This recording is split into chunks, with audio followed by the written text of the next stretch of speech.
observe aujourd'hui, en fait, c'est une montée des ambitions souverainistes en fait, d'un certain nombre d'États qui les conduisent en fait, à mettre en place des réglementations visant à limiter en fait, les ingérences étrangères dans leur sphère économique et sur leurs ressortissants. Et ça a des conséquences très fortes sur à la fois la façon dont on doit développer des stratégies IT, notamment pour des multinationales, où on allait avant vers des régimes très centralisés et où on doit aller vers plus de fragmentation.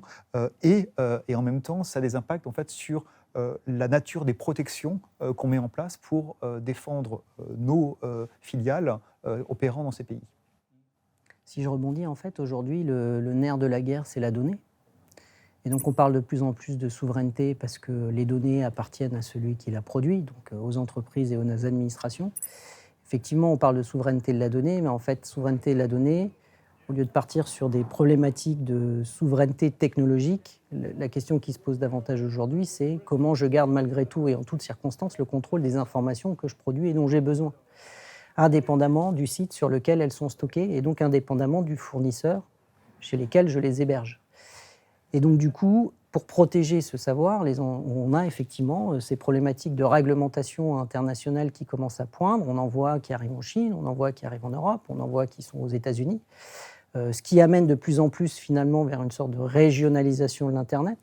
Et toute cette stratégie numérique et toute cette stratégie de protection est au cœur de nos enjeux à nous, RSSI et DSI, qui est de savoir est-ce que je peux partir sur des standards technologiques uniques ou est-ce que je dois avoir une approche beaucoup plus dépendante du lieu dans lequel je vais héberger mes données.